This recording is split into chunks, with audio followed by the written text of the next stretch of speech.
Para responder a eso, dice el siguiente verso, el 34, Krishna dice, 34. La atracción y la repulsión, raga dvesa en sánscrito, el apego, la atracción y la repulsión, el odio, son ordenadas. Ordenadas significa que van a ocurrir seguro con respecto a los objetos de todos los órganos. Siempre vamos a sentir en relación a los sentidos y los objetos de los sentidos, siempre vamos a sentir algo que nos atrae porque nos da placer y algo que rechazamos porque nos da sufrimiento. Eso es así siempre, atracción y repulsión con respecto a los objetos de todos los órganos. Eso es seguro.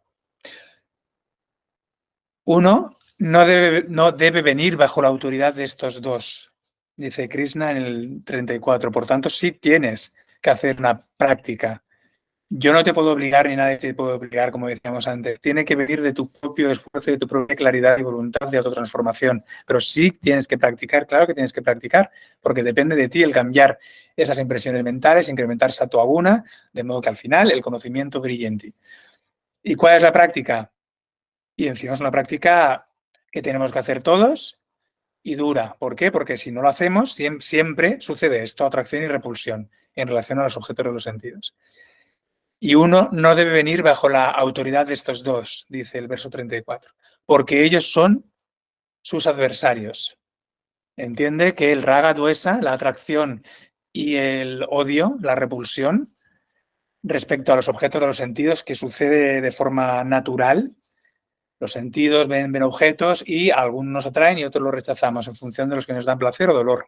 Eso es natural, pero entiende que esos son tus adversarios para tu crecimiento de conocimiento, tu crecimiento espiritual. Y esa es la práctica que tienes que hacer. No caer bajo la dictadura, la autoridad de estos dos, la atracción y la repulsión.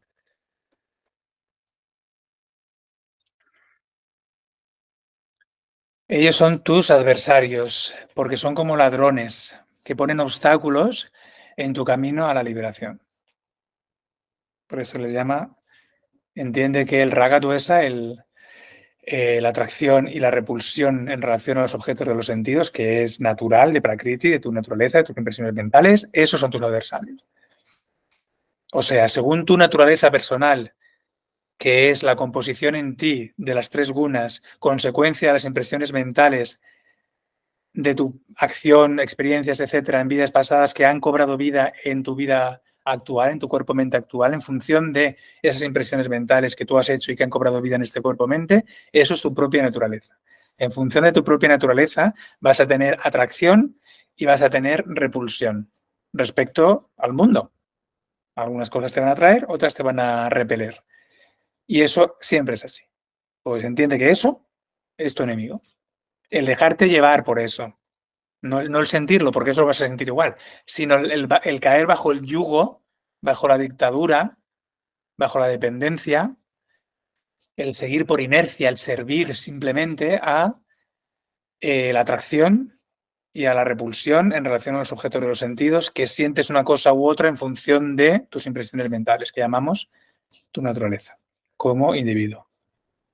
Entiende que ellos son tus adversarios. Como ladrones, ponen obstáculos en tu camino a la liberación, ya que lo que es la naturaleza de una persona le impulsa a sus acciones bajo la influencia del apego y el odio. Según tu naturaleza, sientes apego y odio. Y eso es lo que te impulsa a la acción egoísta. Por eso ese es el obstáculo a tu liberación. Por eso el desapego.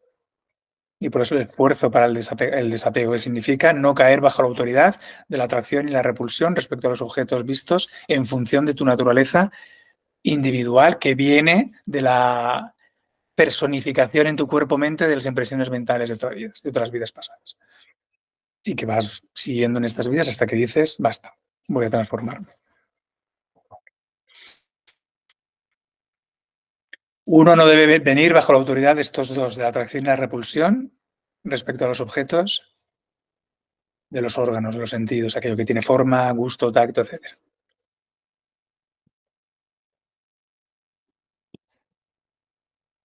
Y eso lo sentimos de forma natural. Sentimos atracción por aquello que nos da placer, sentimos repulsión por aquello que nos da dolor, y si no practicamos esto, entender que esa repulsión y ese placer, si nos dejamos guiar solamente por eso, como caemos en la dictadura de la repulsión y de la atracción respecto a los objetos de los sentidos, y esos son los ladrones de nuestra libertad. Porque es lo que nos lleva, según nuestra naturaleza, nuestras impresiones mentales, a actuar de una determinada manera basado en el egoísmo siempre. Entonces, dice el verso 34 de Krishna, entiende que eso lo tienes que controlar, no caer bajo la autoridad de la atracción y del odio, entendiendo que esos son los ladrones de tu libertad.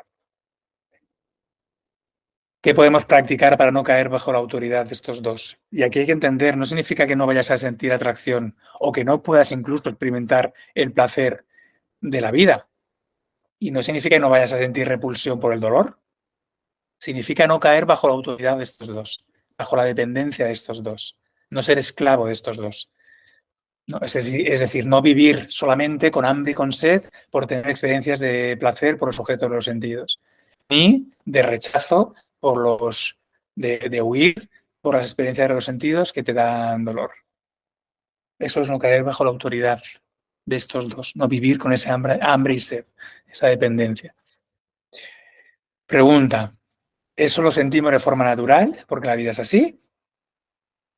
Experimentamos placer, experimentamos dolor, según nuestra propia naturaleza, tenemos una inclinación u otra hacia distintas cosas. Y tenemos que entender que eso es, si vivimos bajo su autoridad, esos son ladrones de libertad. Por tanto, tenemos que dejar de vivir bajo la autoridad de ese impulso que nos provoca nuestra naturaleza al interpretar los objetos de los sentidos en forma de atracción o en forma de aversión. ¿Qué podemos practicar para no caer bajo el yugo de esas dos emociones en relación a los objetos de los sentidos? ¿Qué practicar respecto a una cosa que, por ejemplo, nos da placer? ¿O respecto a una cosa que nos da persona, situación, etcétera, que nos da placer o que nos da odio porque nos hace mal? ¿O placer y por tanto apego porque nos da placer? Para no caer bajo el yugo de la autoridad del raga duesa, de la atracción y la repulsión, ¿qué podríamos practicar?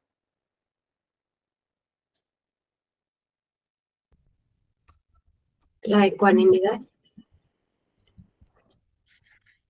La ecuanimidad va a ser el resultado que queremos lograr con nuestra práctica. Pero la práctica en sí, ¿cuál podría ser? El desapego, sí, pero ¿qué puedes pensar, qué puedes sentir, qué transformación en tu hábito de pensamiento, en tu hábito de sentimiento respecto a un objeto que te da placer y por tanto tienes la tendencia de apegarte a eso y entiendes que no está bien vivir tan dependiente, o respecto a la repulsión de una situación que te genera dolor y entonces estás generando odio y eso tampoco está bien porque te conviertes porque son los ladrones de tu libertad. ¿Qué podríamos pensar? Por ejemplo, ¿qué podemos pensar respecto a una cosa que sabemos que estamos enganchadísimos a esa cosa? De una forma insana, de una forma que nos hace pues, no poder concentrarnos en el ser ni en nuestra práctica, porque no podemos vivir, no podemos más que pensar sobre esa otra cosa y no nos sirve como símbolo para pensar en el ser, sino que estamos enganchados a algo en concreto, algo material, o alguna persona, alguna situación. Yo parece que estoy rayado, pero es que veo que es la desidentificación con la personalidad, ¿no? Es cuando ya te puedes desenganchar, porque el apego muchas veces está relacionado con el deseo, o lo bueno está relacionado con el deseo, con las expectativas que hablábamos el otro día, que hablabas, las expectativas, es una puñetera la expectativa. Y la desidentificación de tu ego, yo no veo otra manera. Sí. Eso será la práctica definitiva. Al final, efectivamente, estas dos emociones de atracción y repulsión se basan en el ego. Yo soy diferente de ti y entonces tú, que me gustas, pues siento esta atracción y resulta que estoy demasiado enganchado a ti y eso es un ladrón de mi libertad. O me generas tanto odio que en realidad también estoy enganchado a ti, pero como odio. Y eso también es un ladrón de mi libertad. Entonces, ambas emociones se basan efectivamente en mi identificación con mi ego. Porque yo soy esto y tú eres otra cosa y a partir de ahí pues identifico, basado en mi ego y en tu diferenciación como otra cosa diferente a mí, por tanto, en la ignorancia del ser, identifico, siento las cualidades que en mi ego me provocan o atracción o repulsión. Y vivo a partir de ahí enganchado. Entonces, finalmente sí que va a ser esa desidentificación con el conocimiento del ser, de tu identificación con el ego. Pero si ese salto, de nuevo, todavía nos queda un poco lejos, como paso previo, ¿qué se nos Pues ocurre?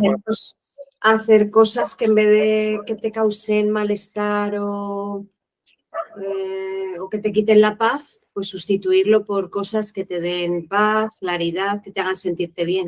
O sea, Sí. alejarte de lo que te hace mal, ¿no? Vale, si es respecto a algo que te hace mal, alejarte de lo que te hace mal. Vale. Pero igual no te puedes alejar. Si te puedes alejar, pues a lo mejor sí es alejarte, pero a lo mejor te alejas de eso y la vida, como creo que también decíamos en la clase anterior, pues te provoca una situación similar con otra persona que al final te trae un poco la misma sensación de dolor, cambiando la persona, por ejemplo, o cambiando la situación.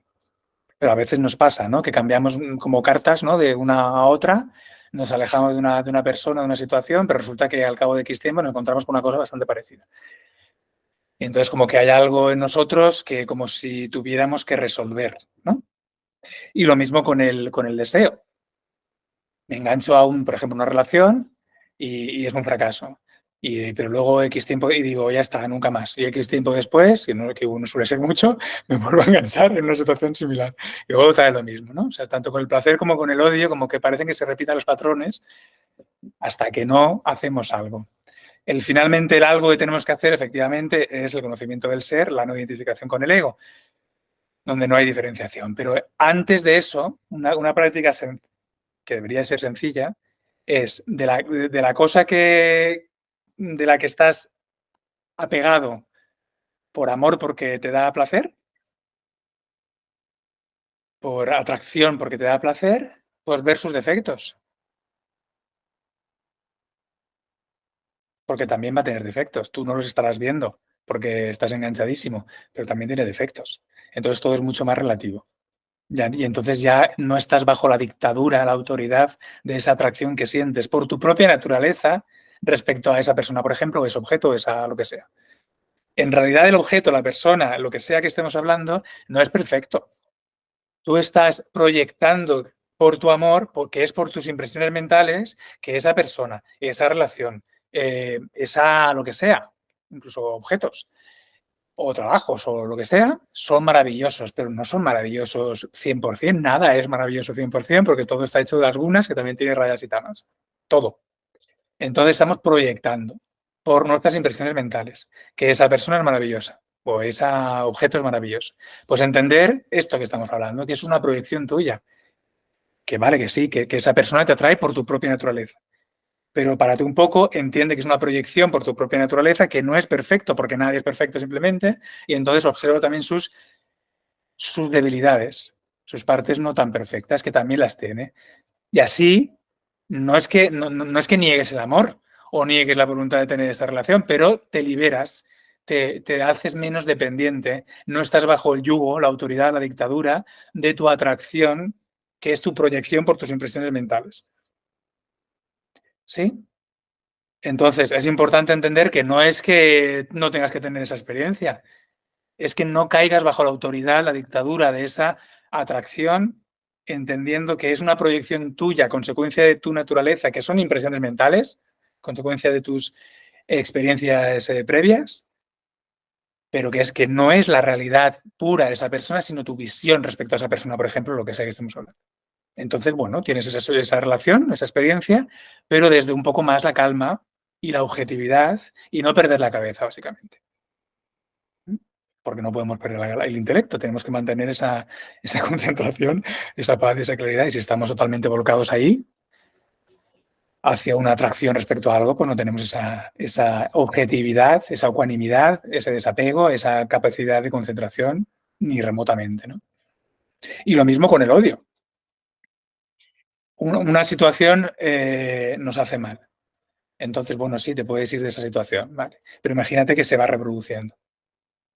Entonces, al final, a lo mejor hay que hacer frente a eso que te da miedo porque te da dolor.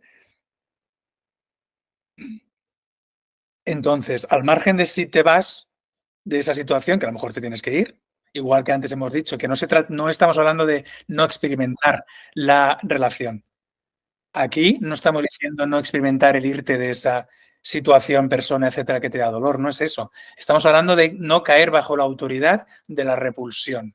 Es decir, que el odio no te controle, ni que la dependencia amorosa te controle, ni el odio te controle. No estamos hablando de no tener la relación en el caso del amor, por ejemplo, ni el no irte en el caso de algo que te da dolor. Estamos hablando de no caer bajo la autoridad, la dictadura de esas dos emociones, atracción y repulsión. Entonces no generes odio, con aceptación, con comprensión, que en el caso este, igual que en el otro era ver las partes no tan perfectas de la situación o de la persona, aquí lo mismo, ver las partes no tan horribles de la situación o de la persona, que no es el demonio tampoco. Se estará comportando mal, entonces me voy, vale. Pero no generes odio. Acéptalo, entiéndelo, es la situación en la que está viviendo, está dominado por tamas, por rayas, pero su esencia, entonces ahí te tendrás que centrar más en su esencia, que esa persona, por ejemplo, no está viviendo y por tanto no es así, pero no significa que la esencia haya dejado de ser así. Su esencia es sádvica y su esencia finalmente es el ser. Por tanto, ¿qué sentido tiene odiar? Tendrá sentido irte, pero no odiar, no caer bajo la autoridad de esa repulsión. ¿Sí?